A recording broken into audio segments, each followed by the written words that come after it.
Vamos a comenzar esta clase histórica aprovechando para revisar algunas formas en las que siempre conviene abordar el arte en estos contextos de pasado, en estos contextos de antigüedad. No podemos tomar una obra y esperar que la obra nos dé mucha cantidad de información por sí misma si no tenemos ciertos datos para poder justamente contextualizarla, rodearla de una cantidad de información que nos permita una lectura mucho más rica justamente de ese elemento artístico que tengamos adelante. Entonces, para hablar de nuestro tema Mesopotamia, primero vamos a entender dónde queda este lugar y más o menos en qué consiste, ¿sí? Por ejemplo, hoy vamos a hablar, al hablar de Mesopotamia, vamos a hablar de un conjunto de civilizaciones, no de una sola civilización, sino de un conjunto de civilizaciones que ocuparon durante una cantidad de tiempo muy prolongada el mismo espacio físico. Ese espacio físico lo vamos a poder revisar acá. Acá tenemos un mapa. Quizá nos resulte fácil entrar visualmente por el mar Mediterráneo. Enseguida vamos a encontrar Palestina, que es Israel, Siria, y al lado Irak, Mesopotamia. Y ahí vamos a poder ubicar dos ríos, el río Éufrates primero y el río Tigris después, y Bagdad, que es la capital de Irak en la actualidad, nos puede ahí de alguna manera ayudar a entender dónde va a transcurrir nuestra clase de hoy. A esto le llamamos cercano Oriente, Oriente en relación a todo el continente asiático.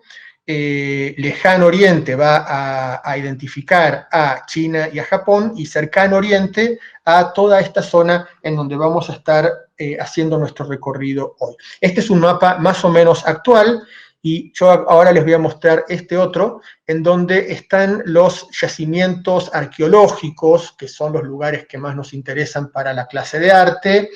Y fíjense que un poquito abajo de Bagdad, cerca de donde dice Irak, aparece Babilonia. Babylon, el mapa está escrito en inglés. Babilonia, que es una ciudad sumamente importante para este periodo. Casi al final del mapa aparece una ciudad que se llama Ur. Casi abajo de todo, bien en el sur del mapa, aparece una ciudad que se llama Ur. Y arriba aparece una ciudad que se llama Asur, bien al norte. Y esas ciudades de alguna manera van a estructurar nuestro recorrido de hoy, van a ser ciudades importantes de estas civilizaciones, de estos pueblos que van a ocupar esos lugares, este lugar.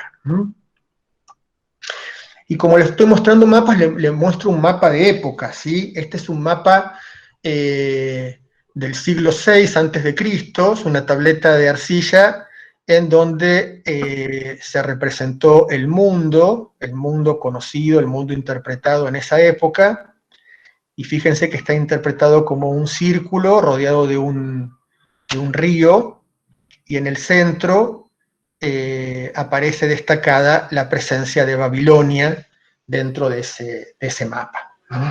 Es simplemente una curiosidad para que veamos cómo muy tempranamente los mapas fueron un instrumento auxiliar sumamente necesario, y también un vehículo de transmisión de pensamientos y de ideologías. Entonces, vamos a estar hoy en un territorio que en la actualidad ocupa el país de Irak y una parte de Siria. Y ahí vamos a ver, como les decía, un par de civilizaciones que se han superpuesto y que en diferentes momentos se fueron repartiendo el predominio político político, económico, por supuesto, de estas regiones. Desde el punto de vista histórico, fíjense que comenzamos más o menos en esa época en donde habíamos terminado en la clase anterior, en donde se estaban generando los primeros asentamientos agrícolas, en pequeñas aldeas, en pequeñas comunidades, comenzaba el desarrollo de las ciudades. A partir del 4000 es que el auge del comercio, el intercambio de los excedentes que se generaban en cada una de estas comunidades, lleva a la invención de la escritura como una herramienta necesaria para poder justamente llevar cuentas, de alguna manera, acerca de los negocios. Y hacia el 3000, toda esta región se organiza a partir de ciudades-estado, es decir, no hay una unificación, no podemos pensarlo en términos de un país como podemos pensar el nuestro, sino en términos de un territorio en donde puede haber una unidad, en todo caso lingüística, religiosa, artística, cultural, pero en donde cada ciudad con su entorno son autónomas, tienen su rey, tienen su legislación y tienen sus particularidades. Este sistema, con toda su contradicción interna en cuanto a la imposibilidad de mantener una unión, va a funcionar hasta el siglo VII de nuestra era, que, digamos, definitivamente va a pasar a un estado de consolidación que va a llevar a las naciones que actualmente ocupan esos territorios. Acá, en este capítulo de historia, quiero aprovechar para hacer un comentario de algo que nos vamos a encontrar todo el tiempo, y son estas siglas AC y DC que aparecen recurrentemente detrás de años, cuando se señalan fechas. AC quiere decir antes de Cristo y DC quiere decir después de Cristo. En inglés aparecen como BC, que es Before Christ, o AD, que es Annus Domini, que quiere decir año del Señor en latín, y es la forma en la que, los ingleses han decidido mencionar estos dos grandes momentos en los cuales, por supuesto que con un eje a partir de Europa, se ha dividido la historia, ¿no? La historia entre los años que son anteriores al nacimiento de Cristo o a partir del nacimiento de Cristo. En la actualidad, a partir de la pérdida de cierta centralidad del cristianismo y del eurocentrismo, uno y otro, estos nombres se han como tratado de decir de otro modo, de poner en otros términos, pero básicamente estas son las siglas más convencionales que siguen existiendo y que por supuesto no tienen nada que ver con una creencia religiosa en nuestra clase de arte, simplemente es la modalidad occidental de computar el paso del tiempo. Acá les presento a algunos personajes famosos de Mesopotamia, algunos que seguramente conocerán. Gilgamesh es el héroe primigenio, Gilgamesh es el protagonista de un poema, del primer poema, en donde aparece una narrativa muy clara y muy concreta que da cuenta de la inmortalidad de los dioses por un lado y de la mortalidad del género humano por otro. Es muy interesante el poema, se los puedo compartir en el Classroom porque está disponible en PDF en la web. Es una serie de relatos que por momentos es muy políticamente incorrecto. Estamos en la antigüedad, estamos 2700 años antes de Cristo, y hay algo muy interesante en el poema de Gilgamesh, que es el relato del diluvio universal. El diluvio universal, que nosotros en general lo conocemos a partir de la Biblia, resulta que en el poema de Gilgamesh aparece fechado con anterioridad.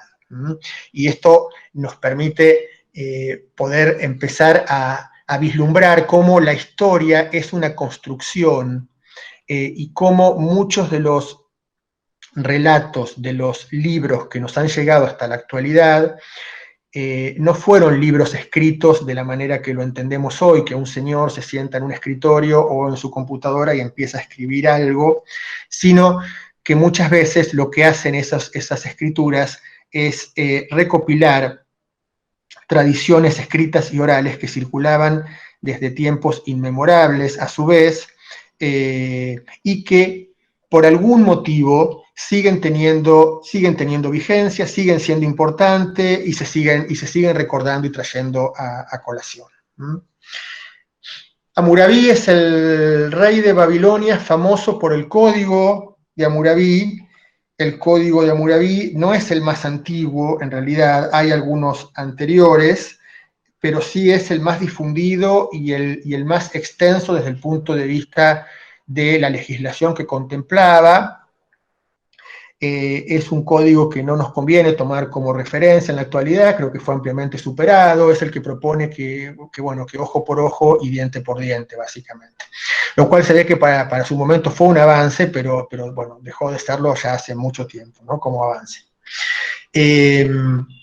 Asurbanipal no es un personaje tan conocido por nosotros, pero lo puse acá porque vamos a ver una cantidad de relieves en el recorrido de hoy, en donde lo van a mostrar como un héroe victorioso, y me parecía interesante que al menos supieran que era que fue uno de los grandes conquistadores de Mesopotamia, y que murió hacia el año 600 a.C., y que su muerte marcó el derrumbe del imperio que le había construido.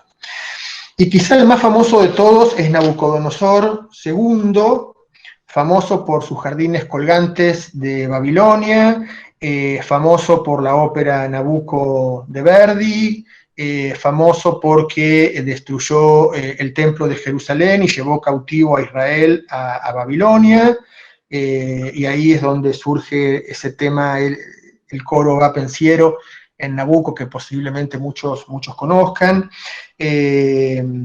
Así que este es un personaje de los más conocidos de lo que vamos a poder recorrer hoy. ¿De qué vivía esta gente? Siempre que hablemos de arte, también es interesante hablar de cuáles son las condiciones sociales y económicas que rodean a ese artesano o ese artista y a esa obra que estemos contemplando, ¿sí? Acá habíamos mencionado al principio que estamos hablando de estos asentamientos ya en donde la agricultura y la ganadería pasan a ser el eje de la economía. El hombre se procura los alimentos, en ese procurarse alimentos genera excedentes, y esos excedentes obviamente dan lugar a la actividad comercial. Esa actividad comercial primero seguramente tendría una escala local, y luego esa escala se va ampliando, y el comercio internacional por vía terrestre y por vía marítima fue sumamente abundante desde la más temprana antigüedad. Y en relación al arte es un tema muy interesante porque estos viajeros, estos comerciantes que van a ir y venir con mercaderías que llevan de su territorio y con mercaderías que traen del territorio al que le acaban de vender, van a traer también objetos de arte de otros lugares, que van a generar ideas, influencias, intercambios, y muchas veces se van a incorporar en el arte situaciones de territorios alejados a partir de esta práctica comercial. A partir de algo muy famoso de Mesopotamia son los sellos. Los sellos son unos pequeños cilindros. Cuando digo pequeños, digo que uno lo puede agarrar con los dos dedos de una mano. Es como si fuese el corcho de una botella de vino. Están hechos en piedra, por lo general, o también en cerámica, pero la mayoría están hechos en piedra. Y cuando ustedes los despliegan sobre una superficie húmeda, como puede ser la arcilla, fresca todavía, va a realizar el sello, el dibujito que están viendo ahí en extenso, y esos dibujitos, que realmente son todos maravillosos, o sea, es un grabado que el sello hace sobre el soporte sobre el que se lo está desplazando, van a cumplir en este periodo fines administrativos, o sea, van a tener de alguna manera el equivalente del sello y de la firma en la actualidad. Se han conservado miles de sellos y realmente son extraordinarios por justamente el despliegue que hacen de su entorno, de sus creencias, de mucho de lo que los rodeaba, ¿no? Fíjense en donde hay esos cedros enormes, esas encinas, y las escenas de cacería que se están desplazando ahí, y los animales corriendo más al fondo. Es como una suerte de paisaje en donde también aparece algo de escritura cuneiforme. ¿Cómo estaba organizada socialmente Mesopotamia? Bueno, hablamos de ciudades-estado. Esas ciudades-estados tenían reyes. Esos reyes eran los dueños del lugar. No los podríamos comparar con los reyes que todavía pueden existir en algunos países de Europa y de Asia en la actualidad. Eran reyes de ciudades, constituían la élite, junto con los sacerdotes, que tampoco podíamos compararlo con los sacerdotes de ninguna religión actual. Básicamente estos reyes en su persona juntaban una función jurídica con una función política y con una función religiosa, ¿sí? Todos esos elementos convergían en una persona, y lo que esa...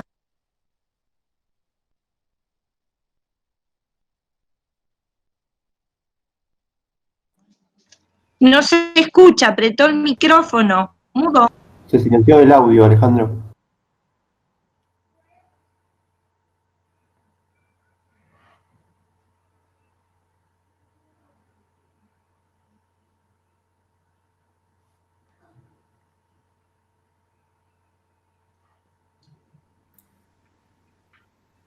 ¿Ahora sí? Ahí se escucha bien. ¿Hace mucho que no me escuchan? Sí. Ok. Acá Acá recién. 5 segundos más o menos. Ok, Sí, ok. sí. Les aviso para que ustedes sepan que yo no tengo la posibilidad de darme cuenta de, por ejemplo, que se me fue el audio. Así que les agradezco que me lo avisen. Sí. Entonces, déjenme... Organización social. Bárbaro. Sigo desde acá entonces, ¿sí? Yo les contaba, aunque parece que me lo decía solo para mí, que esta ciudad, este territorio estaba organizado a través de ciudades-estado. Y esas ciudades-estado estaban a cargo, digamos, eran propiedad de reyes, y esos reyes en su persona asumían las tareas legislativas, las tareas representativas políticas y las tareas religiosas también. Que a los fines prácticos, esas tareas religiosas... Perdón, Alejandro, pero no se ve lo que estás compartiendo en la pantalla, están diciendo. ¿No se ve? No. No. Apretar en compartir de vuelta a ver si ahí se puede. Vamos.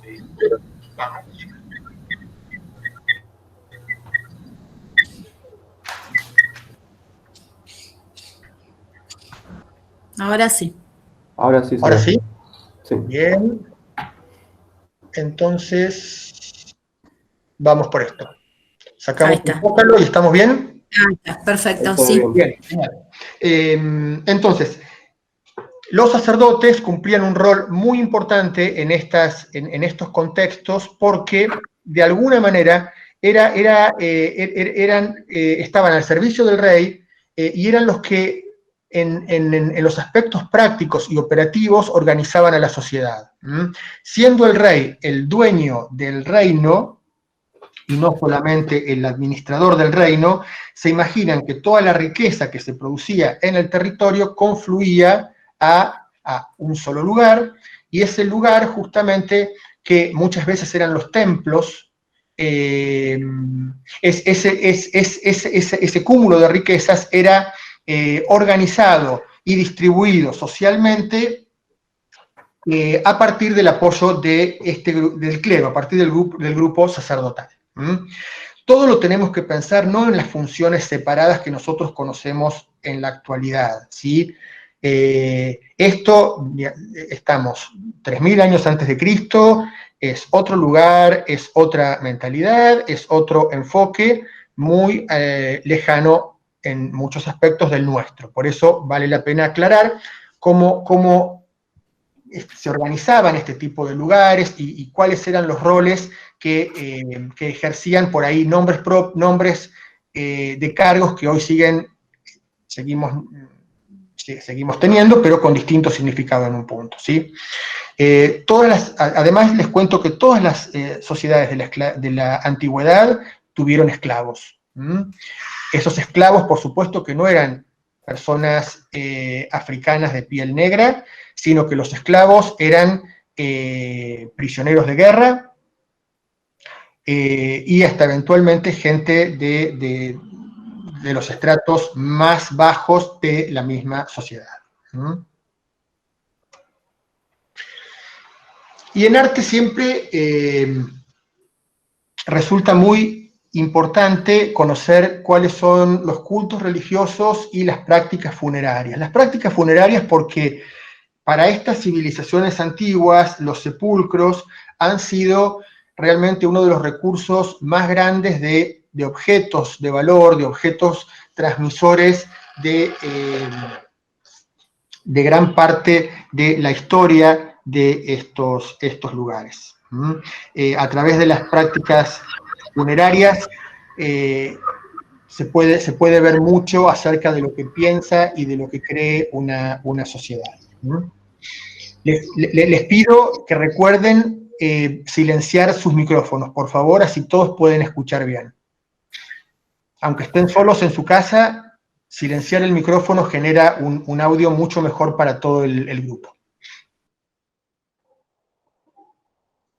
Y en cuanto a la religión, el arte, nosotros lo que vamos a ir entendiendo es que el arte cumple una función, más allá de que el objeto a nosotros nos parezca lindo o feo, el arte cumple una función. En el momento en el que fue realizado para algo. Y ese para algo muchas veces tuvo que ver con funciones religiosas. Por ejemplo, ese es el caso de Mesopotamia. Y cuando veamos arte que en Mesopotamia, cuando veamos arte que tiene como protagonista al rey, también el arte en ese caso está cumpliendo una función religiosa porque el rey es el encargado de esa religión, de ese contacto en todo caso o esa interpretación de la divinidad. Y el arte en estos periodos también va a servir como un elemento un elemento visible, tangible, para demostrar el poderío de un soberano y, por añadidura, de la sociedad de la cual ese rey es soberano. Bien, y hablando de religión y de templos, les voy a presentar la tipología arquitectónica de templo que le llamamos Sigurat, que es la más representativa de Mesopotamia. Esto que estamos viendo acá, por supuesto, es un render, es un dibujito. No ha sobrevivido ninguno hasta nuestros días, porque el sistema constructivo de Mesopotamia era el ladrillo, y entonces, por supuesto que no sobrevivió a la erosión del paso del tiempo, a diferencia de Egipto va a construir con piedra y la piedra tiene un nivel de resistencia completamente diferente. Nosotros en Mesopotamia estamos en una llanura fértil entre dos grandes ríos que son el Tigris y el Éufrates. Es un terreno prácticamente sin elevaciones, donde no hay un espacio a donde ir a extraer piedras, por lo tanto ese recurso no estaba dado, y la forma que encontraron de construir fue a partir de la confección de ladrillos que se utilizaban sin cimiento, organizados en este sistema que se llama Talud. Les recuerdo el silencio, por favor, el silencio de los micrófonos,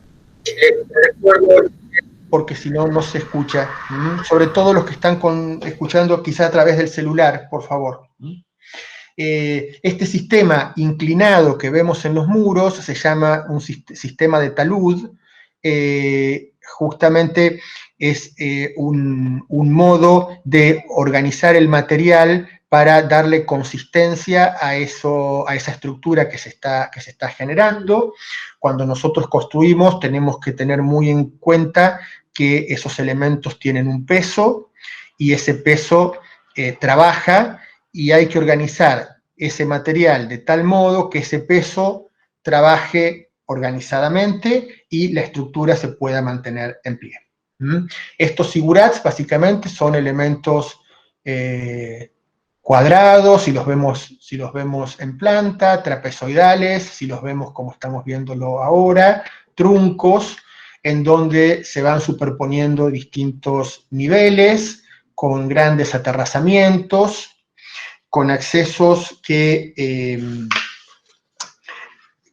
no son directos, son con ejes quebrados, en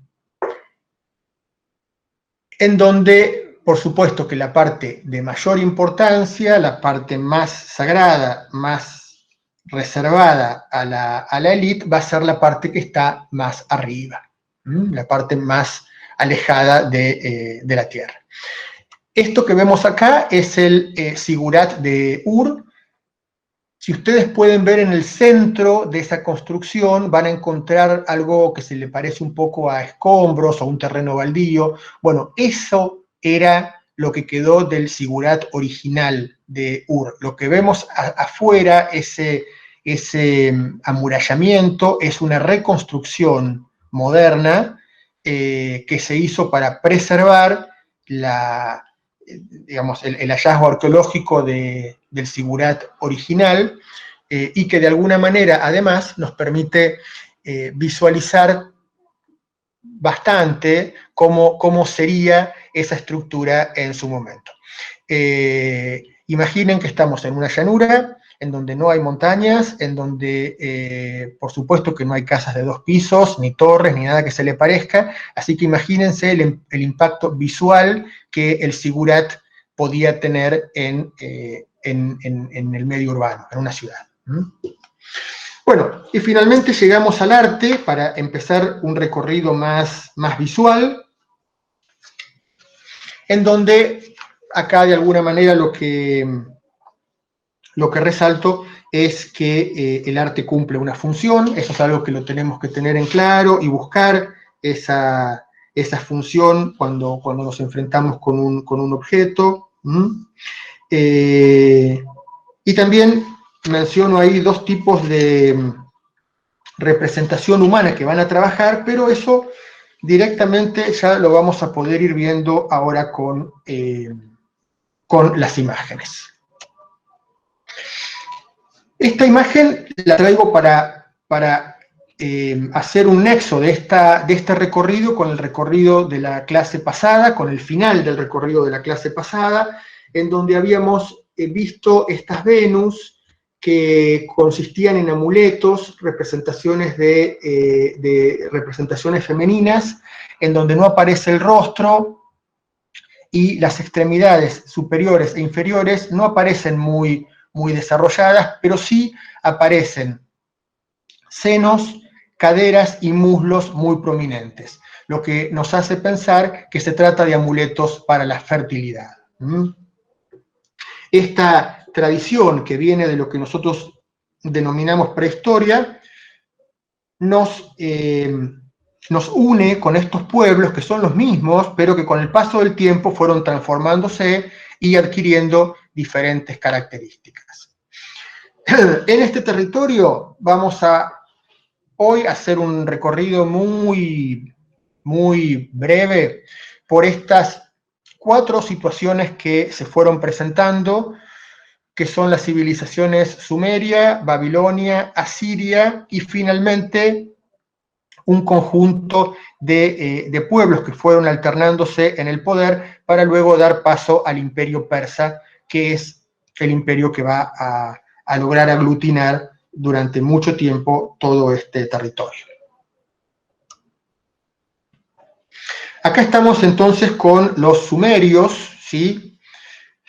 Dijimos que en este territorio, Mesopotamia, hay una gran unidad cultural y artística, con lo cual no nos vamos a preocupar tanto por dividir a qué grupo pertenece cada pieza, pero en la medida en la que se pueda, yo se lo señalo. Acá tenemos lo que se llama una escultura de bulto, en el sentido de que es una pieza exenta, una pieza que ocupa un lugar en el espacio, que se sostiene por sí misma, que no necesita apoyarse en una pared o ser parte de una construcción para poder sostenerse. Se trata de, en este caso, la representación de una figura masculina de pie, en donde es muy fácil que nosotros veamos un cilindro, ¿sí? Si prolongamos un poco esa falda al resto del cuerpo, vamos a poder notar el cilindro, como si yo les dijera ese sello que se usaba para firmar los documentos comerciales en un tamaño mayor, en un tamaño más monumental, y de ese cuerpo cilíndrico sale esta figura. ¿Cómo sale? Sale a través de una de las dos formas de poder hacer escultura, que es a partir de sacar el material que sobra en función de lo que yo quiero generar con ese material. Por ejemplo, yo tomo un cilindro de mármol y quiero generar esta figura que tenemos aquí frente nuestro.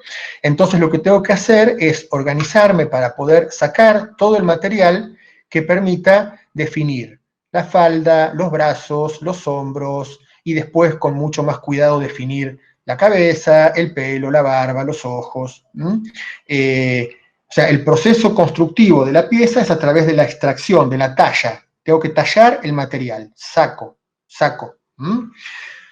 Vamos a ver enseguida el sistema opuesto para generar un elemento tridimensional, que es la adición, cuando tengo que agregar cosas para poder constituir ese objeto. Acá estamos con la talla, en este primer paso. Acá les acerco el rostro, para que podamos ver esta característica que va a tener parte del arte de Mesopotamia durante los milenios que podemos recorrerlo, y que son estos ojos muy grandes, con las pupilas muy amplias, ojos bien almendrados, bien marcados. El arco superciliar está unido, fíjense que esas cejas están juntas, se hacen con un solo trazo. La representación es frontal, está hecha para que la veamos de frente, no tanto para ser recorrida, aunque puede recorrerse, pero está pensada para ser vista de frente. Y fíjense ustedes que ese material blanco, ese yeso o ese mármol, tiene restos de policromía, es decir, estas imágenes en su momento estaban pintadas con tinturas naturales. ¿Qué función cumplían estas? Acá tenemos un grupo, ¿sí?, de estos personajes. Fíjense que la frontalidad se da en todos, que en todos se da la simetría especular, es decir, si trazamos un eje imaginario en la mitad de la figura, en la mitad longitudinal de la figura, vamos a poder ver que de un lado, del lado izquierdo, aparecen los mismos elementos que aparecen del lado derecho. Con lo cual notamos en el arte de esta sociedad justamente la frontalidad, la simetría, como una de las características de su arte. No hay una intención de reproducir la naturaleza fielmente, en el sentido más naturalista del término. no se trata de que el artista no sabe hacerlo, ya vamos a ver que el artista sabría perfectamente hacerlo. Se trata de una decisión, y sabemos que se trata de una decisión porque este elemento es un elemento simbólico, justamente esos ojos inmensos son un símbolo. Y si ustedes se acuerdan que cuando en la clase pasada vimos las pinturas rupestres de animales y hablamos de que esa pintura cumplía un fin mágico y esa magia consistía en que para el hombre de esa época esa pintura no se diferenciaba del animal que quería cazar y entonces si lo lograba dibujar ya lo tenía cazado. Aquí vamos a poder comprobar que esa idea continúa. Estas imágenes son imágenes sustitutivas de fieles en oración. Y en algunos casos, no en estas que estamos viendo, pero en algunos otros casos, son imágenes que están representando también a la divinidad. Es decir, como una persona no puede pasarse el día entero en oración, porque necesita comer, necesita dormir, necesita generarse sus recursos para vivir, la solución que se encuentra es generar un doble de esa persona en actitud de rezo, y ese doble va a estar todo el tiempo rezando por esa persona. Ese doble va a ser esa persona todo el tiempo rezando. Es interesante que nosotros vayamos viendo de un momento al otro que esta historia del arte nos vaya llevando, cómo hay cantidades de ideas que siguen persistiendo, quizá con alguna modificación, pero siguen persistiendo, se mantienen mucho tiempo hasta que de algún modo se licúan o desaparecen, ¿sí? Estos son orantes. Los ojos bien grandes justamente tienen que ver con esa conexión con la divinidad que se busca. Esa conexión con la divinidad es visual, se ve al Dios, el alma está puesta, el espíritu está puesto en esa mirada de alguna manera, y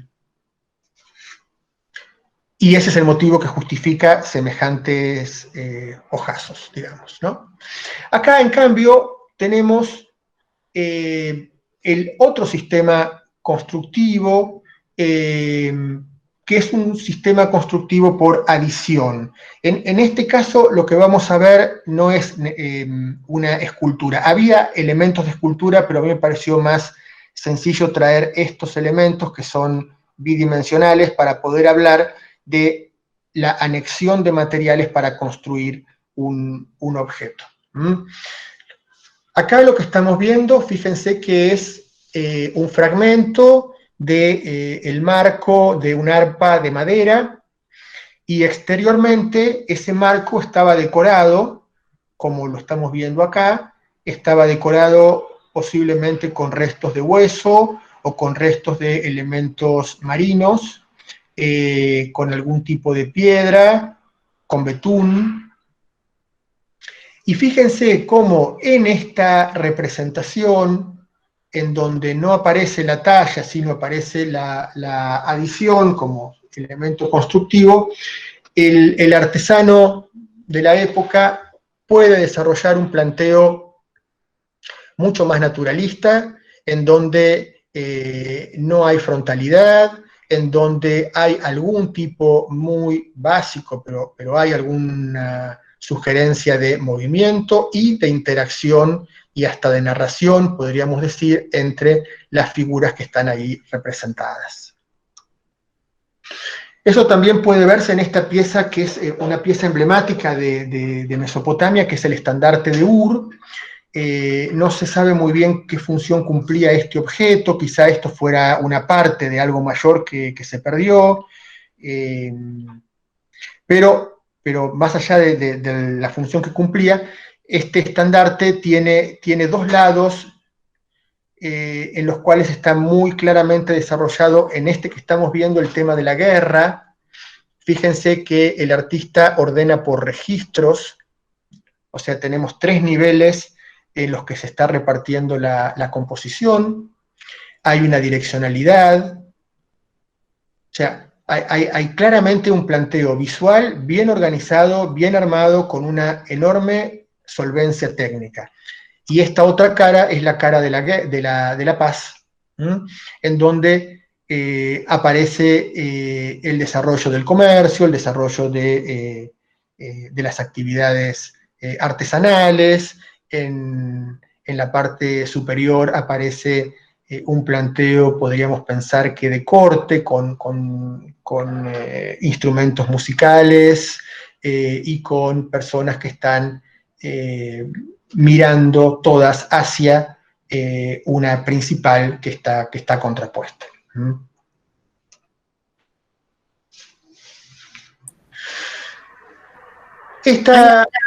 Hay algunas preguntas, no sé si querés después contestarlas.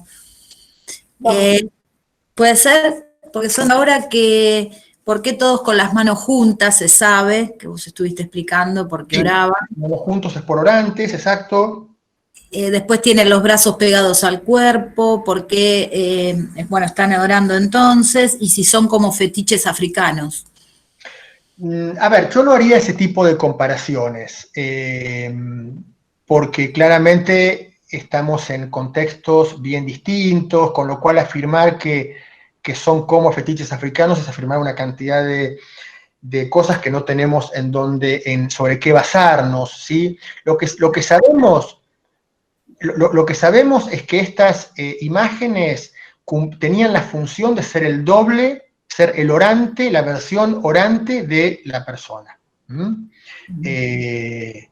Hasta ahí sabemos. Y que claramente toda la composición está organizada simbólicamente para que ese servicio que le cumple al doble de estar rezando, lo cumpla perfectamente bien, lo cumpla sin fallas. ¿Y los ladrillos que usaban para la construcción de los templos eran cocidos o de adobe? No, no eran cocidos, eran de adobe. Perfecto. Esas son las preguntas que están acá. Bien. Acá tenemos un fragmento de una estela. Nosotros ya vimos en la clase pasada la figura del menhir, esta piedra vertical que se clava en el suelo con algún tipo de ilustración o de grabado que puede tener o no algún tipo de significado que conozcamos. Acá en esta estela, lo que vemos de interesante es esta función del doble que estamos contando en el nivel del orante, verla en el nivel de la representación del rey, que es la representación que está en la parte superior de la pieza que estamos viendo. Fíjense que está representado de perfil, está sumamente erguido y en una posición de gran prestigio y nobleza. Está contemplando a sus enemigos muertos y de alguna manera está pisando a sus enemigos muertos, y también podemos interpretar que esto no solo cumple el rol de conmemorar, es decir, de recordar ese momento en el cual el rey mató a los enemigos, sino también que en la medida en la que esto está representado, los enemigos siguen estando muertos, ¿no? Siguen estando sojuzgados de alguna manera. Otro tipo de representación que se va a dar en este primer momento es una representación en la cual el cubo, el cuadrado, ese cubo que constituye el material, el granito en este caso, la piedra dura, va a estar presente en toda la composición. Gudea fue un gobernante de Lagash. Sabemos eso a partir de las inscripciones que tiene en su traje. Pero fíjense que a Lagash, a Gudea, en algún momento le cortaron la cabeza, ¿sí? esta pieza no se cayó de donde estaba y se rompió justo ahí. Este es un corte deliberado de la cabeza de este gobernante. Y justamente habla del rol que la estatua cumplía como un doble del gobernante. En la medida en que a Gudea se le corta la cabeza, es que Gudea está muerto o el poder de Gudea ya no tiene alcance. Aquí podemos ver la túnica con escritura cuneiforme, que según la traducción, que no hice yo por supuesto, sino que hizo el museo de donde extraje la pieza, se le desea larga vida a este gobernante.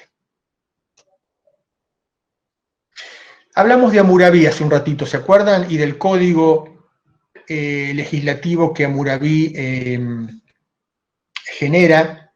Y acá tenemos la forma en la que ese código se daba a conocer a la población. Acá tenemos de nuevo un dolmen, o un menhir, perdón, o una estela. La parte de abajo que ustedes ven escrita es el desarrollo, la escritura del código de Hammurabi. En algún lugar dirá ojo por ojo, diente por diente. Y en la parte superior podemos ver a Hammurabi de pie, dialogando con la divinidad, a la que justamente le está presentando este código de ordenamiento legislativo que él hace para los hombres. Fíjense qué interesante la forma en la que está esculpida, la representación de los dos personajes. Aquí estamos frente a un relieve, no una escultura de bulto, sino un relieve, es decir, esta representación sigue estando adherida a un soporte que la contiene. Tengamos en cuenta que si bien en esta sociedad y en estas sociedades de la antigüedad había desarrollo de la escritura era un privilegio de las clases altas. Existían los escribas, tampoco todos en la clase alta sabían leer, gran parte del cuerpo sacerdotal era el que tenía el manejo de la escritura, y por supuesto que en este contexto saber escribir es también detentar el poder, tener poder. Alejandro, una preguntita. Sí. ¿Cuál es el tamaño de la pieza? Me preguntan. Esta pieza debe tener 2 metros de altura aproximadamente. Perfecto. O sea, tiene la altura, es un poco más alto que una persona. Hay muchas de estas piezas que estamos viendo porque estaban, había una por ciudad para que en la ciudad se conociera cuál era la legislación. Bien, y acá estamos en un momento más cercano a nosotros, en este territorio en conflicto. Estos momentos que yo les había contado van y vienen de alguna manera. Acá estamos en un territorio ya en donde dominan los asirios que vienen de la ciudad de Asur y que van a desarrollar un gran imperio en la antigüedad, un imperio que de alguna manera va a poner en riesgo también la integridad del antiguo Egipto. Y lo que podemos ver acá en este mural, que acá tengo una imagen un poco más ampliada, son justamente representaciones humanas en relieve, con escrituras superpuestas, están historiadas, y me interesa mucho que puedan visualizar cómo estas facciones que describimos en el orante siguen presentes. Esta barba tan tupida, este cabello enrulado de una manera bastante fija, los ojos almendrados y sobredimensionados. Por supuesto que el personaje aparece con una musculatura importante que le dé credibilidad al acto que está realizando o que acaba de realizar de cazar. La cacería no es una diversión, la cacería es un acto ceremonial en la cual el rey físicamente demuestra su poder a través de la fuerza y la capacidad que tiene para vencer, para someter a un animal salvaje, como podemos ver acá. Y este magnífico león que acá el soberano está matando como quien, no sé, con un esfuerzo menor al que uno necesita para matar a un mosquito, ¿no? Este animal tiene una representación increíble, realmente increíble, y nos abre el camino a, digamos, el gran arte de Mesopotamia va a estar puesto en la representación zoomorfa, la representación de los animales.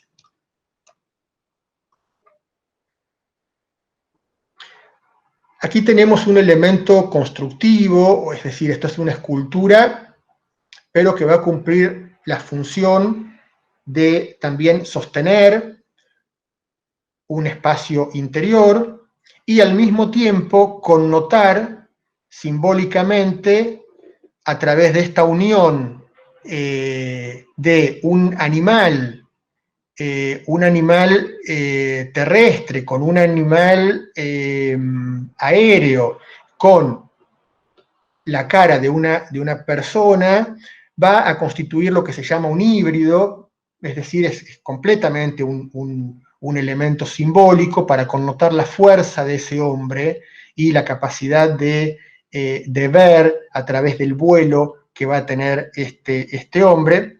Fíjense que estos elementos van a estar ubicados así, en los extremos de una entrada, y fíjense en la cantidad de patas que tiene la representación de cada uno de ellos. Fíjense que tenemos 5 patas por cada uno de estos lamasu, que es el nombre que reciben estas esculturas.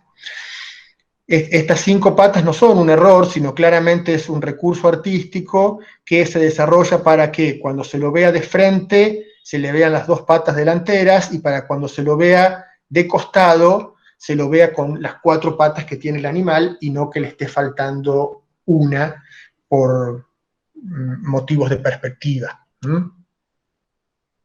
Esta imagen quizás es un poquito difícil de leer, pero me gustó traérselas igual porque prácticamente no sobrevivió pintura mural de esta época, justamente por las condiciones constructivas en las que se realizó. Pero si ustedes miran bien, acá van a encontrar una cabra con algún tipo de coloración azul que todavía le queda, y la traigo en un conjunto de imágenes en donde quiero presentarles, junto con esta cabra que ya habíamos visto en la clase anterior, la afición que va a tener esta cultura por la representación zoomorfa. Yo les había dicho que hoy íbamos a ir al Museo de Pérgamo, en Berlín, para poder ver una de las grandes obras de esta cultura, y entonces vamos.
Bueno, cortito y bastante publicitario, pero fue el videíto más lindo que encontré, este de Google Arts and Culture, para hacer un pequeño recorrido y presentación de la puerta de Ishtar, que es lo que estamos viendo acá, que para poder verla tendríamos que ir al Pergamon Museum de Berlín. El Museo de Pérgamo es un museo que tiene en su interior una cantidad notable de obras monumentales de la antigüedad. La más famosa es el altar de Pérgamo, que le da nombre al museo, y la otra es esta puerta de Ishtar que Nabucodonosor justamente construye cuando reconstruye, valga la redundancia, Babilonia, y sus famosísimos jardines colgantes. Esta es la reconstrucción hipotética de esa puerta. La que conserva reconstruida el museo es la parte inferior de ese portal inmenso que estamos viendo en azul, y parte de la vía procesional, es decir, de la calle que lleva hasta esa puerta, y detrás de esa puerta podemos ver lo que habrá sido el palacio de Nabucodonosor, y por detrás elevado el Sigurat, que va a permanecer como una característica de los templos en Mesopotamia. Fíjense que a la derecha de la imagen se puede ver un surco de agua y verde, que indicaría estos jardines aterrazados que fueron una de las 7 maravillas de la antigüedad. Este elemento reconstruido acá no me deja seguir el sistema, así que vamos a salir de acá. ¿Ustedes me siguen escuchando y viendo la pantalla, Mabel? Sí se ve. Sí, perfecto. Más grande y las fotitos chiquitas al costado. Bueno, ahora sí. Ahí está, perfecto. Ahí se ve mejor. Esta es una foto de la vía procesional de Ishtar a comienzos del siglo XX. Cuando un equipo arqueológico del Pergamon de Berlín excava en este territorio, encuentra estos restos, ¿sí? Fíjense que van a trasladar este material al museo, parte de este material, no todo, parte de este material al museo, y lo van a reconstruir dándole forma nuevamente a una parte de esas decoraciones murarias hechas con azulejos, hechas con ladrillos, en este caso cocidos y vitrificados, ¿sí? Con este repertorio de color.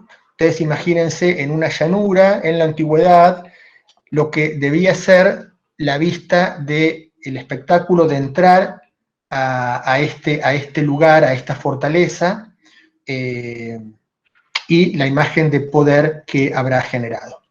Para los alemanes, evidentemente, esta reconstrucción, esta obra de arte es propia, y fíjense que está hasta en las estampillas alemanas, pero, digamos, claramente es un producto artístico de Mesopotamia, de la antigüedad en Mesopotamia. Hay otros pedacitos reconstruidos en el Metropolitan de New York, pero digamos, el gran espacio está armado en el Pergamon, y me interesa que puedan ver la inmensa capacidad naturalista y simbólica que tienen esta cultura para representar a los animales. Animales, por supuesto, de fieras, en el sentido de animales que vérselas con ellos implica una inmensa destreza, una destreza que muchas veces está sobre las posibilidades de la persona, y justamente eso es lo que le marca el rango de especial a quien pueda verse con estos animales reales y resultar vencedor. Fíjense en esta copa de oro, el nivel de trabajo que estamos viendo en esta lámina de oro, en esta chapa, en donde lo que se puede ver es el repujado, un repujado realmente magnífico en cuanto a la destreza, a la expresividad. Acá hay otro tipo de copa ceremonial, esta ya es más cercana en el tiempo, es de plata y oro. El orificio que ven entre las patas es el orificio a través del cual se podía también beber, consumir el líquido que salía de ese cuerno. Y aquí hay uno mucho más antiguo, que junta justamente esa asociación que que desde acá en adelante vamos a ver que en el arte aparece combinando figuras antropomorfas con figuras zoomorfas para connotar justamente poder y bueno, otro tipo de cualidades, ¿sí? Acá hay alguna bibliografía que usé hoy y que la voy a compartir. Es una bibliografía en inglés, pero que es muy muy buena, que es del Metropolitan de New York. Y acá hay otros museos a los cuales uno puede visitar para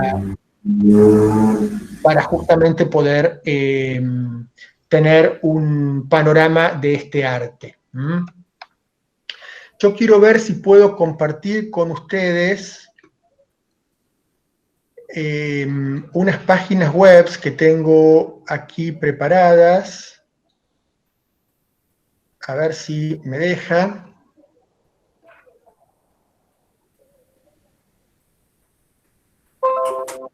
¿Pueden ver esto?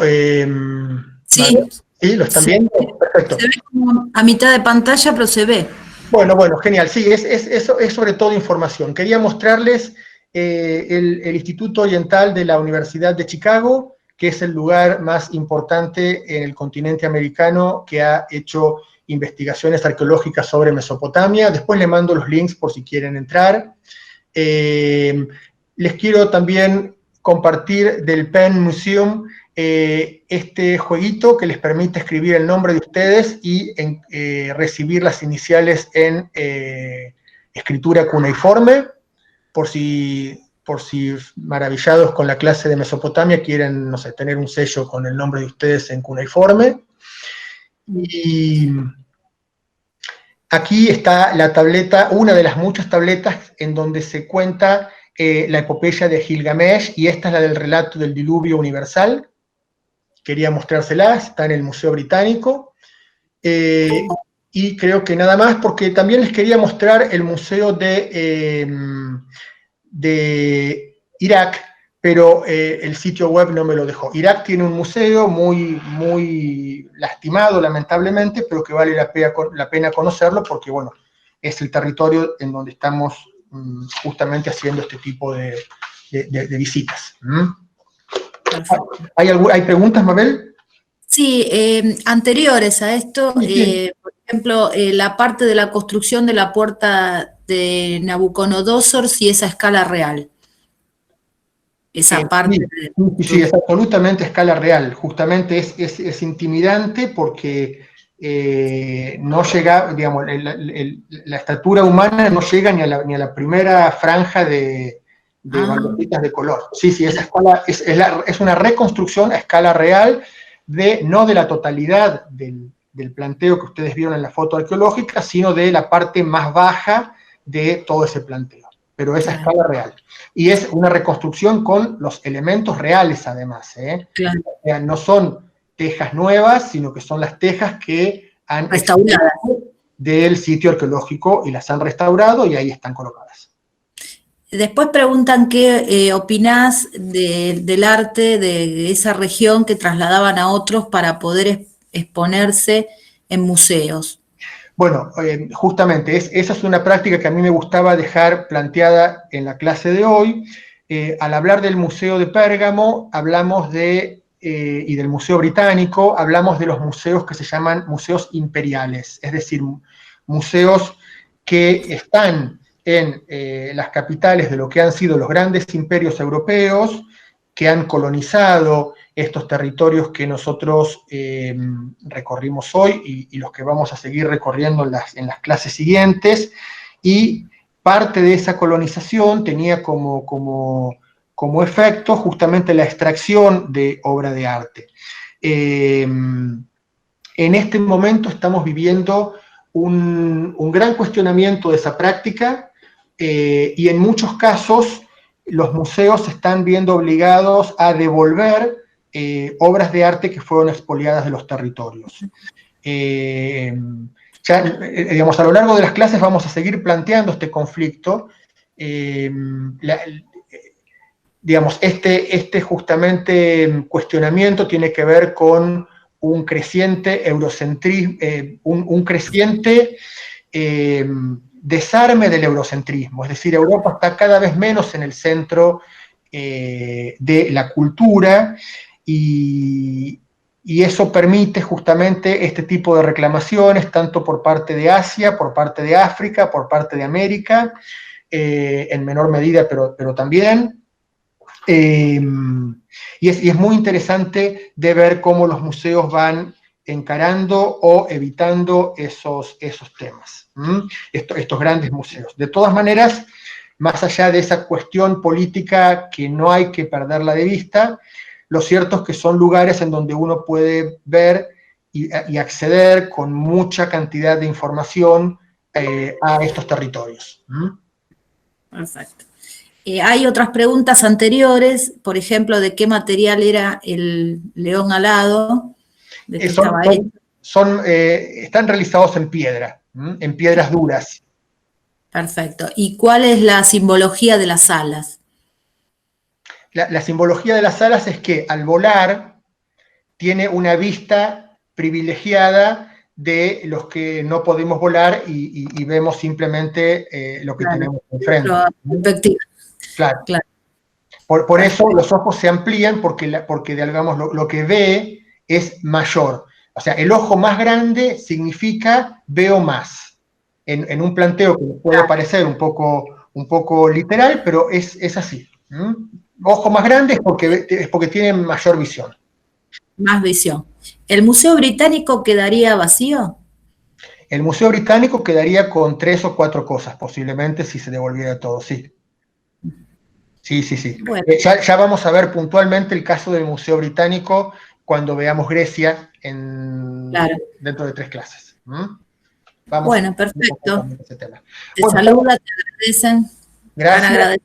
Estamos con la hora, así que dejamos por acá por hoy. Todo este material va a estar compartido en la clase número 2, así que búsquenlo ahí si les interesa verlo. Preguntas o consultas las pueden hacer por el Classroom también y las voy respondiendo. Y en la clase que viene, entonces nos vamos a ocupar de como la gran civilización hermana de Mesopotamia, que es Egipto. Hermana porque quedan en el mismo rango temporal, en 2 territorios distintos, pero que todo el tiempo están en contacto y que nos permite una lectura contrapuesta muy rica, muy importante. Así que les agradezco mucho a todas las personas que estuvieron en la clase de hoy y los espero el martes que viene.